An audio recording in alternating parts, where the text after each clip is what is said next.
Okay, so good day everyone. Our topic for today is about uniprocessor scheduling. Okay, so in multi-programming system, multiple processes exist concurrently in main memory. So each process alternates between using a processor and waiting for some event to occur, such as the completion of the input-output operation. So the processor or processors are kept busy by executing one process while the others wait. So the key to multi-programming is scheduling. So in fact, four types of scheduling are typically involved, of course, and one of these is an input-output scheduling is more conveniently addressed in other chapters. So where IO is discussed also. So the remaining three types of scheduling, which are types of processor scheduling, are addressed in other chapters. So this discussion begins with an examination of the three types of processor scheduling, showing how they are related. So we see that the long-term scheduling and mid-term scheduling are driven primarily by performance concerns related to the degree of multi-programming. So these issues are dealt with to some extent now in more detail in some discussions. So that's the remainder of this scheduling on a uniprocessor system, because the use of multiprocessors adds additional complexity. It is best to focus on the uniprocessor case first so that the difference among scheduling algorithms can be clearly seen. So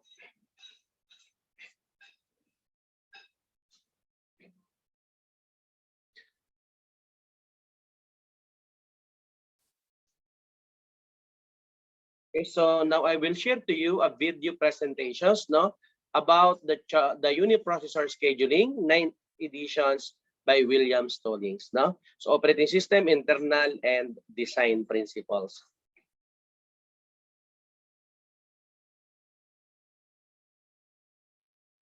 Welcome to chapter 9. This chapter is about uniprocessor scheduling. In a multi-programming system, multiple processors exist concurrently in main memory, and each process alternates between using a processor and waiting for some event to occur, such as the completion of input-output operation. The processor or processors are kept busy by executing one process while others wait. So here there are different types of four types of schedulings are being given: long-term scheduling, medium-term scheduling, and short-term scheduling, and IO scheduling. So please read the definition from this slide. So the aim of the processor scheduling is to assign processes to be executed by the processor or processors over time in a way that meets the system objectives such as response time, throughput, and processor efficiency. In many systems, this scheduling activity is broken down into three separate functions: long-term, medium, and short-term scheduling. The name suggests the relative timescales with which these functions are performed. This figure relates the scheduling function to the process state transition diagram. Long-term scheduling is performed when a new process is created. This is decision whether to add a new process to a set of processes that are currently active. Medium-term scheduling is a part of the swapping function. This is a decision whether to add a process to those that are at least partially in main memory and therefore available for execution. Short-term scheduling is the actual decision of which ready process to execute next. So this figure reorganizes the state time transition diagram even in the earlier chapter 3, to suggest the nesting of the scheduling functions. So scheduling affects the performance of the system because it determines which processes will wait and which will progress. So this point of view is represented in this diagram, which shows the queues involved in the state transition of a process. Fundamentally, scheduling is a matter of managing queues to minimize queuing delay and to optimize performance in a queuing environment. So the long-term scheduler determines which programs are admitted to the system for processing. Thus, it controls the degree of multi-programming. Once admitted job or user program becomes a process and is added to the queue for short-term scheduler. In some system, a newly created process begins in a swapped out condition, in which case it is added to a queue for the medium-term scheduler. In a batch system or for the batch portion of a general purpose operating system, newly submitted jobs are routed to disk and held in a batch queue. The long-term scheduler creates process from the queue when it can. There are two decisions involved here. First, the scheduler must decide when the operating system can take one or more additional processes. Second, the scheduler must decide which job or jobs to accept and turn into processes. The decision as to when to create a new process is generally driven by the desired degree of multi-programming. The more processes that are created, the smaller is the percentage of the time that each process can be executed. Thus, the long-term scheduler may limit the degree of multi-programming to provide satisfactory service to the current set of processes. Each time a job terminates, the scheduler may decide to add one or more new jobs. Additionally, the fraction of the time that the processor is idle exits at a certain threshold, the long-term scheduler may be invoked. The decision as to which job to admit next can be on a simple first come, first served basis, or it can be a tool to manage the system performance. The criteria used may include priority, expected execution time, and input-output requirements. For example, if the information is available, the scheduler may attempt to keep a mix of processor-bound and IO-bound processes, and also decisions can depend on which IO resources are to be executed or to be requested in an attempt to balance the IO usage. For interactive programs in a time-sharing system, a process creation request can be generated by the act of a user attempting to connect to the system. Time-sharing users are not simply queued up and kept waiting until the system can accept them. Rather, the operating system will accept all authorized corners until the system is saturated using some predefined measure of saturation. At that point, a connection request is met with a message indicating that system is full and the user should try again later. Medium-term scheduling is a part of the swapping function. Typically, the swapping in decision is based on the need to manage the degree of multi-programming. On a system that does not use virtual memory, memory management is also an issue. Thus, the swapping in decision will consider the memory requirements of the swapped out process. So, in terms of frequency of execution, the long-term scheduler executes relatively infrequently and makes the coarse-grained decision of whether or not to take a new process and which one to take. The medium-term scheduler is executed somewhat more frequently to make a swapping decision. The short-term scheduler, also known as a dispatcher, executes most frequently and makes the fine-grained decision of which process to execute next. The short-term scheduler is involved whenever an event occurs that may lead to the blocking of the current process or that may provide an opportunity to preempt a currently running process in favor of another. Example of events include clock interrupts, IO interrupts, operating system calls, signals, example semaphores. So the main objective of short-term scheduling is to allocate processor time in such a way to optimize one or more aspects of system behavior. Generally, a set of criteria is established against which various scheduling policies may be evaluated. The commonly used criteria can be categorized along two dimensions. First, we can make a distinction between a user-oriented and system-oriented criteria. User-oriented criteria related to the behavior of the system as perceived by the individual user or process. An example is a response time in an interactive system. Response time is the elapsed time between the submission of the request until the response begins to appear as output. This quantity is visible to the user and is naturally of interest to the user. We would like a scheduling policy that provides good service to various users. In the case of response time, a threshold may be defined, say 2 seconds. Then a goal of the scheduling mechanism should be able to maximize the number of users who experience an average response time of 2 seconds or less. Other criteria are system-oriented. That is, the focus is on effective and efficient utilization of the processor. An example is the throughput, which is the rate at which processes are completed.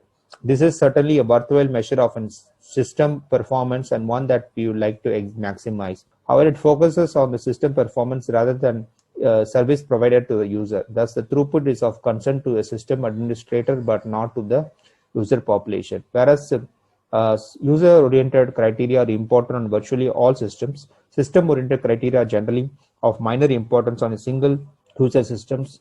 On a single user system, it is probably not important to achieve higher processor utilization or higher throughput as long as the responsiveness of the system to the user application is acceptable. Another dimension along which criteria can be classified is those that are performance related and those that are not directly performance related. Performance related criteria are quantitative and generally can be readily measured. Examples include response time and throughput. Criteria that are not performance related are either qualitative in nature or do not lend themselves readily to the measurement and analysis. An example of such criteria is predictability. We like for the service provider to users to exhibit the same characteristics over time, independent of other work being performed by the system. To some extent, this criteria can be measured by calculating variances as a function of overload. However, this is not nearly as straightforward or measuring the throughput or response time as a function of overload. So this table summarizes the key scheduling criteria. These are interdependent and it is impossible to optimize all of them simultaneously. For example, providing good response time may require a scheduling algorithm that switches between processes frequently. This increases the overhead of the system, reducing the throughput. The design of a scheduling policy involves compromising among competing requirements. The relative weights given the various requirements will depend upon nature and intended use of the system. In most interactive operating systems, whether single user or time shared, adequate response is the critical requirement. Because of the importance of this requirement and because the definition of adequacy will vary from one application to another. In many systems, each process is assigned a priority and the scheduler will always choose a process of higher priority over one of lower priority. This figure shows the use of priority. For clarity, the queuing diagram is simplified, ignoring the existence of multiple block queues and of suspended state. Instead of a single ready queue, we provide a set of queues in descending order of priority. When a scheduling selection is to be made, the scheduler will start the highest priority scheduling queue. If there are one or more processes in a queue, a process is selected using some scheduling policy. If, for example, if the first ready queue is empty, RQ is empty, then RQ1 is examined and so on. One problem with the pure priority scheduling scheme is that lower priority processes may suffer starvation, and this will happen if there is always a steady supply of higher priority ready processes. If this behavior is not desirable, then the priority of a process can change with its age or execution history. So this presents some summary information about various scheduling policies that will be examined further in this chapter. So the selection function determines which process among ready processes is selected for next for execution. The function may be based on priority, resource requirements, or the execution characteristics of the process. In the latter case, three quantities are significant. That is, W is equals to time spent in the system so far waiting, and E is equal to the time spent in execution so far, and S is equal to the total service required by the process, including E. Generally, this quantity must be estimated or supplied by the user. So decision mode specifies the instance in the time at which the selection function is exercised. There are two general categories, non-preemptive and preemptive. So non-preemptive, in this case, once a process is in the running state, it continues to execute until it terminates or it blocks itself to wait for an input-output or to request some operating system service. In preemptive, the currently running process may be interrupted and may move to the ready state by the OS. So the decision to preempt may be performed when a new process arrives, when an interrupt occurs that places a block process in the ready state, or periodically based on the clock interrupt. As we describe the various scheduling policies, we will use this set of processes in this table as a running example. We can think these as batch jobs with the service time being the total execution time required. Alternatively, we can consider these to be ongoing processes that require alternate use of the processor and the input-output in a repetitive fashion. In this later case, the service times represent the processor time required in one cycle. In either case, in terms of queuing model, this quantity corresponds to the service time. For the example from the previous table, this figure shows these execution patterns for each policy for one cycle, and the next table will summarize some key results. The next table will summarize some key results, and which will be shown in the next slide. For the finish time of each process is determined From this, we can determine the turnaround time. In terms of the queuing model, the turnaround time is the residence time, TR, or the total time that the item spends in the system. That is waiting time plus service time. So a more useful figure will be the normalized turnaround time, which is the ratio of the turnaround time to the service time. So this value indicates the relative delay experienced by a process. Typically, the longer the process execution time, the greater is the absolute amount of delay that can be tolerated. So the minimum possible value for this ratio is 1. Increasing values correspond to a decreasing level of service. So a comparison of scheduling policies summarizing some key results from the previous figure is shown in this table. So the simplest scheduling policy is the first come first served, FCS, also known as the FIFO, first in first out, or scheduling or strict queuing scheme. As each process becomes ready, joins the ready queue. When the currently running process ceases to execute, the process that has been in the ready queue, the longest is selected for running. So FCS performs much better for long processes than short ones.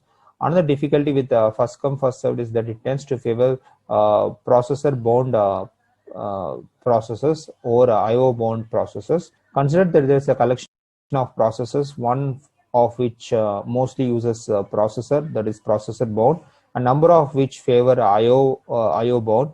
When a processor bound process is running, all of the IO bound process must wait. Some of this may be in the IO queues, but may move back to the ready queue while the processor bound process is executing.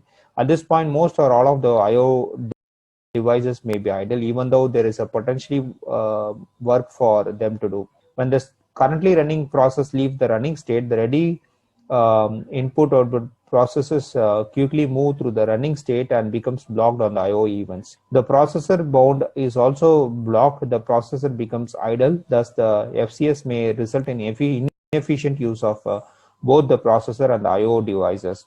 FCFS is not an attractive alternative on its own for a uniprocessor system. However, it's often combined with a priority scheme to provide an effective set scheduler. Thus, the scheduler may maintain a number of queues, one for each priority level, and dispatch within each queue on a first come first served basis. A straightforward way to reduce the penalty that shorter jobs suffer with FCFS is to use preemption based on a clock. The simplest such policy is round robin. A clock interrupt is generated at periodic intervals. When the interrupt occurs, the currently running process is placed in the ready queue and the next ready job is selected on a FCF's basis. This technique is also known as time slicing because each process is given a slice of time before being preempted. With round robin, the principal design issue is the length of the time quantum or slice to be used. If the quantum is very short, then the short processes will move through the system relatively quickly. On the other hand, there is a processing overhead involved in handling the clock interrupt and performing the scheduling and dispatching function. Thus, very short time quanta should be avoided. Round robin is particularly effective in a general purpose time sharing system or a transaction processing system. One drawback to round robin is its relative treatment of processor bound and IO bound processes. Generally, an IO bound process has a shorter burst amount of time spent executing between the IO operation than a processor bound process. If there is a mix of processor bound and IO bound processes, then the following will happen. An input output process uses a processor for a short period and then it's blocked for input output, and it's wait for the input output operation to complete and then joins a ready queue. On the other hand, a processor may bound process generally uses a complete time quantum while executing and immediately returns to the ready queue. Thus, the processor bound processes tend to receive an unfair portion of the processor time, which results in poor performance for IO bound processors, inefficient use of IO devices, and increase in the variance of response time. One useful guide is that the time quantum should be slightly greater than the time required for a typical interaction or process function. If it's less, the most processes will require at least 2 time quantum. This figure illustrates the effect this has on response time. Note that in the limiting case of a time quantum that is longer than the longest running process, round robin degenerates to first come first serve. So this is Haldar actually Sibyl Shankar Haldar, actually I have worked with him, suggests a refinement to the round robin round robin that he refers to as virtual round robin, and that avoids this unfairness. This figure illustrates a scheme. A new process arrives and joins the ready queue, which is managed on a first come first serve basis. When a running process times out, it is returned to the ready queue. When a process blocked for IO, it joins in input output queue. So far, this is usual. So the new feature is an FCFS auxiliary queue to which processes are moved after being released from IO block. When a dispatching decision is to be made, processes in the auxiliary queue gets preference over those in the main ready queue. When a process is dispatched from the auxiliary queue, it runs no longer than a time equal to the basic time quantum minus the total time spent running since it was last selected from the ready queue. Performance studies by the authors indicate that this approach is indeed superior to round robin in terms of fairness. Another approach to reducing the bias in favor of long processes inherent in FCFS is the shortest process next policy. This is a non-preemptive policy in which the process with the shortest expected processing time is selected next. Thus, a short process will jump to the head of the queue past the longer jobs. Here, the overall performance is slightly improved in terms of response time. The variability of response time is increased, especially for longer process. Thus, the predictability is reduced. One difficulty with the SPN policy is that need to know or at least estimate the required processing time of each process. For batch jobs, the system may require the programmer to estimate the value and apply it to the operating system. If the programmer's estimate is substantially under the actual running time, then the system may abort the job. In a production environment, the same jobs run frequently and statistics may be gathered. For interactive processes, the operating system may keep a running average of each burst for each process. A risk with the SPN is the possibility of starvation for longer processes as long as there is a steady supply of shorter processes. On the other hand, although SPN reduces the bias in favor of the longer job, it is still not desirable for time sharing or transaction processing environment because of the lack of preemption. The size of coefficient as a function of its position in the expansion is shown in this figure. The larger value of the greater is the weight given to the more recent observation. For alpha is equals to 0.8, virtually all of the weight is given to the foremost recent observations, whereas for alpha is equal to 0.2, the averaging is effectively spread out over the 8 or so most recent observation. The advantage of using a value of close to 1 is that the average will quickly reflect a rapid change in the observed quantity. The disadvantage is that if there is a brief surge in the value of the observed quantity, then it settles back to some average value. The use of larger value of alpha will result in jerky changes in the average. So this figure compares simple averaging with exponential averaging for two different values of alpha. Here, the observed values begins at 1, grows gradually to value of 10 and then stays there. Saturation, as you can see.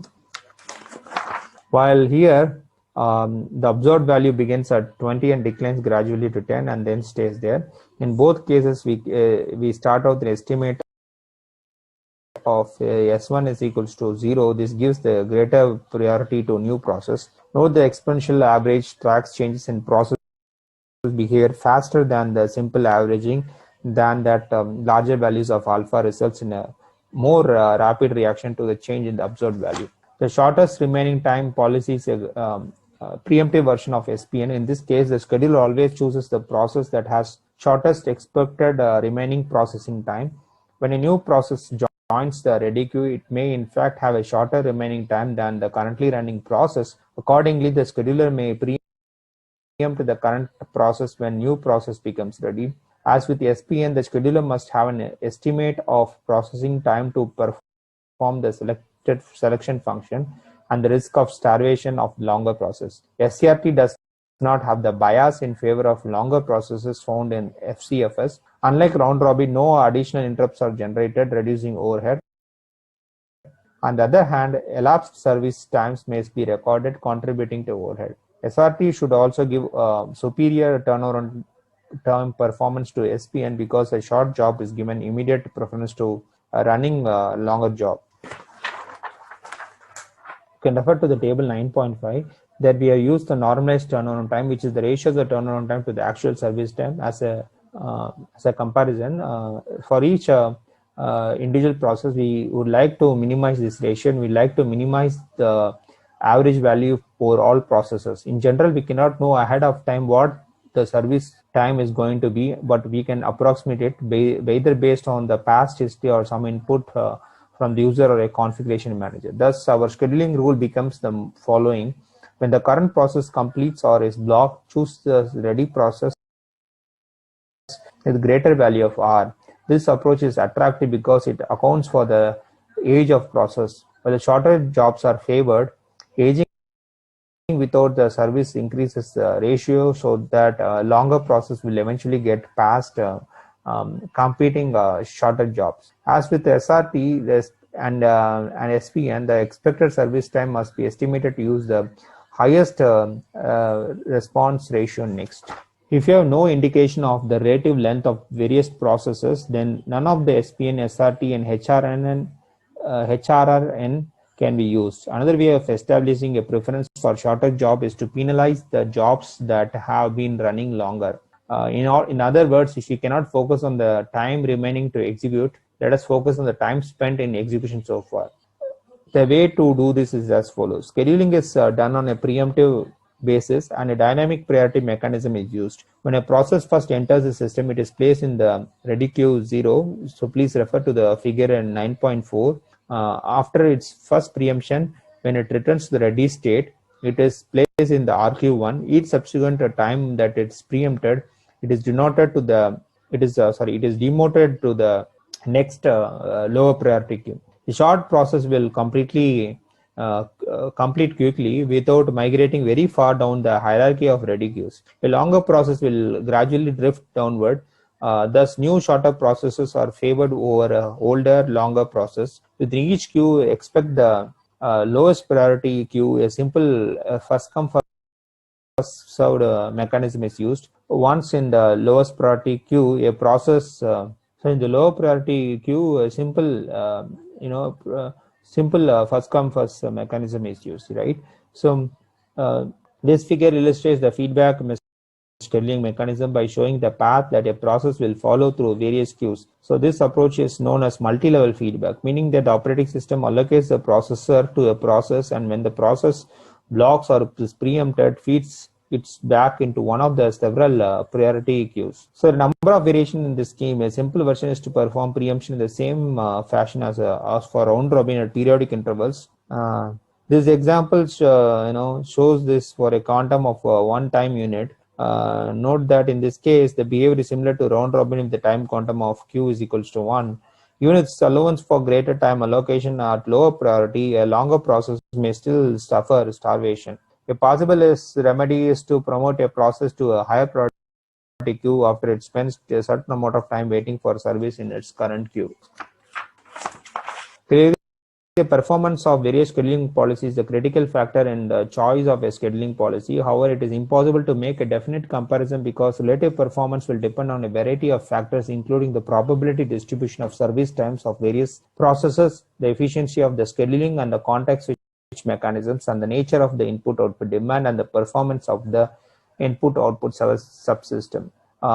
In this section, I would like to describe the basic queuing formulas with the common assumption of Poisson arrivals and exponential service times. So we make the observation that any such scheduling discipline that chooses the next item to be served independent of the service time obeys the relationship as shown in the formula TR divided by TS is equals to 1 minus rho. In particular, a priority-based scheduler in which priority of each process assigned independent of the expected service time provides the same average turnaround time and average normalized turnaround time as a simple first come first served discipline. Furthermore, the presence or absence of preemption makes no difference in these averages. With the exception of round robin and first come first served, the various scheduling discipline considered so far to make our selections on the basis of expected service time unfortunately turns out to be quite difficult to develop a closed analytical model of these disciplines. We can get an idea of relative performance of such scheduling algorithms compared to the first come first served by considering the priority scheduling in which priority is based on the service time. If scheduling is done on the basis of priority and if processes are assigned to a priority class on the basis of service time, then the difference to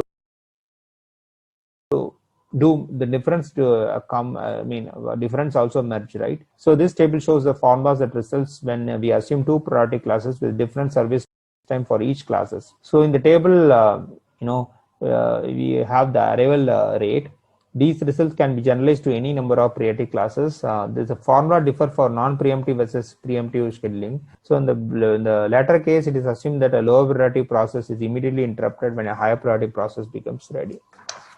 As an example, let us consider the case of two priority classes with equal number of process arrivals in each class and with the average service time for the lower priority class being 5 times that of the upper priority class. So thus we wish to give performance to shorter process. This figure shows the overall result. By giving the preference to the shorter jobs, the average normalized turnaround time is improved at higher level of utilization. The improvement is greater with the use of preemption. Notice that, however, the overall performance is not much affected.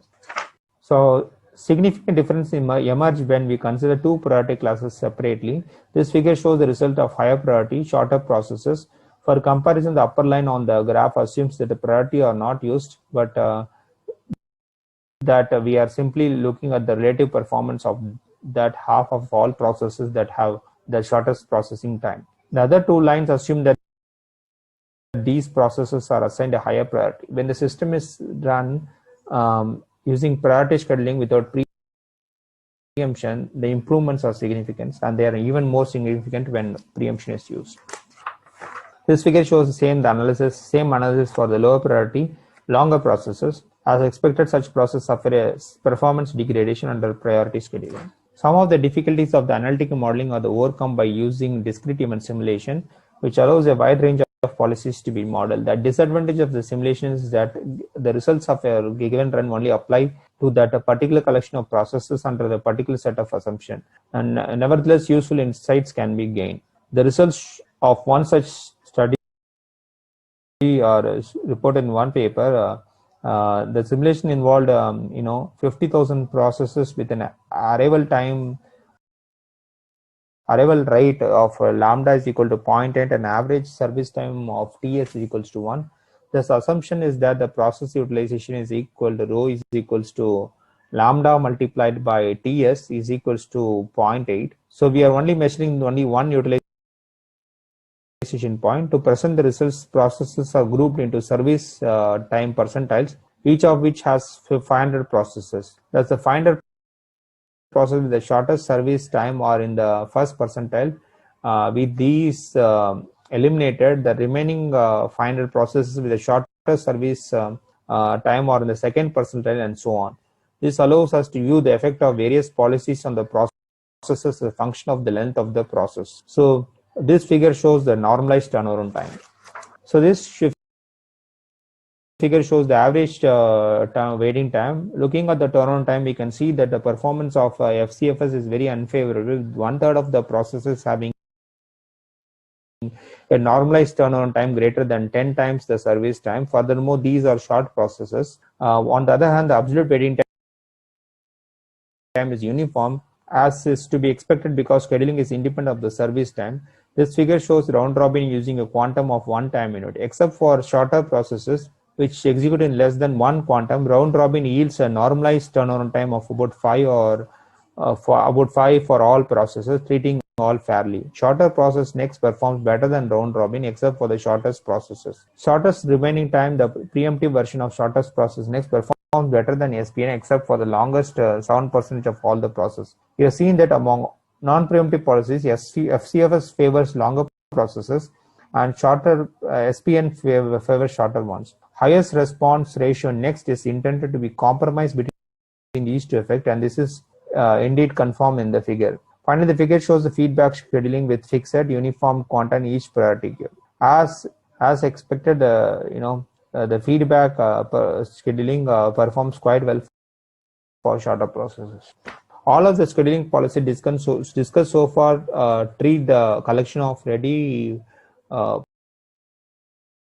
processes a single pool of process from which to select the next running process. So this pool may be broken down by priority but is otherwise homogeneous. However, in a multi-user system, if the individual user applications or jobs may be organized as multiple processor threads, then there is a structure to the collection of processes that is not organized by a traditional scheduler. From the user's point of view, the concern is not how a particular process performs, but rather how his or her set of processes which constitute a single application performs.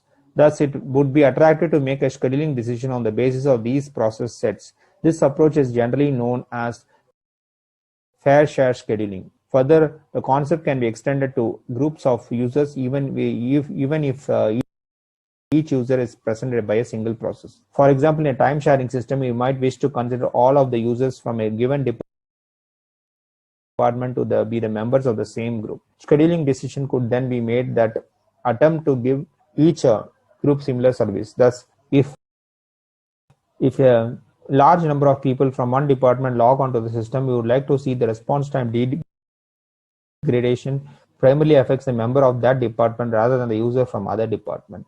The term fair share indicates the philosophy behind such a scheduler.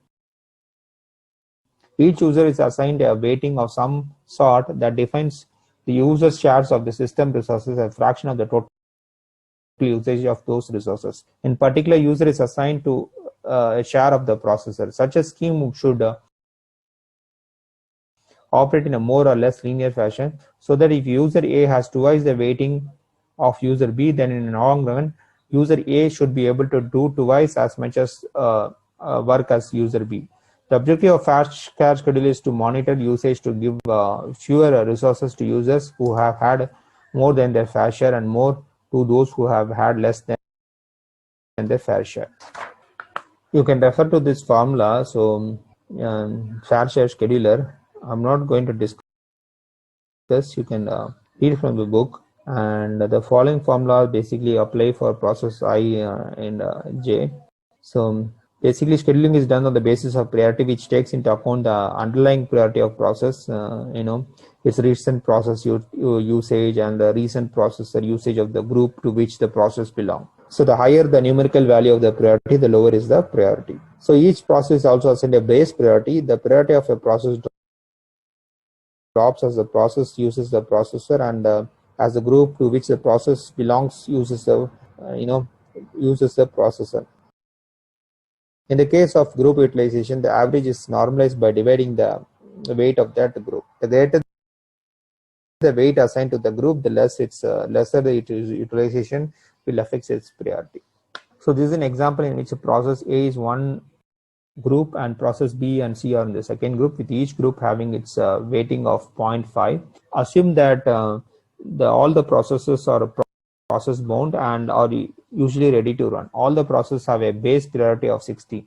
Processor utilization is measured as follows. The processor is interrupted 60 times per second. During each interrupt, the processor usage field of the currently running process is incremented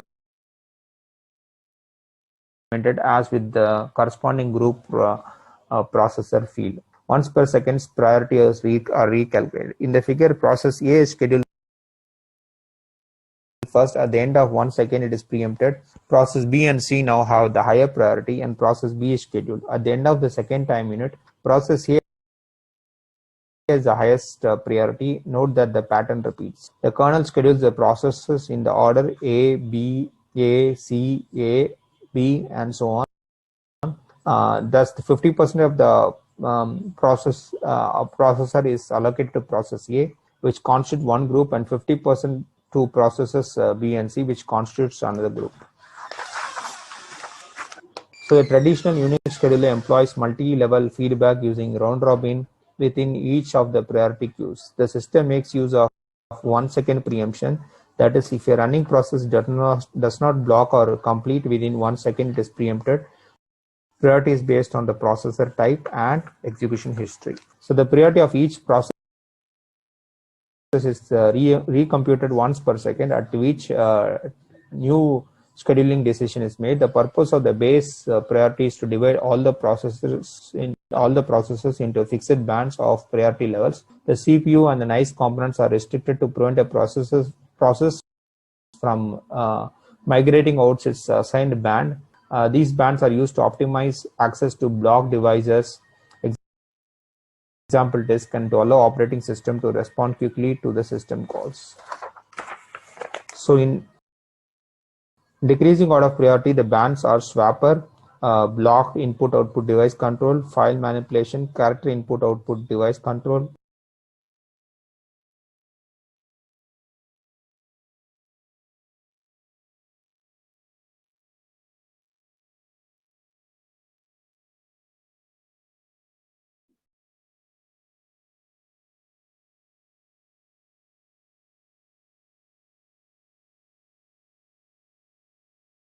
Okay, so now to summarize the discussion of the uniprocessor scheduling. So the operating system must make three types of scheduling decision with respect to the execution of processes. No? As I mentioned earlier, we have long-term scheduling determines when new processes are admitted to the system. Another is the medium-term scheduling, is part of the swapping functions and determines when a program is brought partially or fully into main memory so that it may be executed.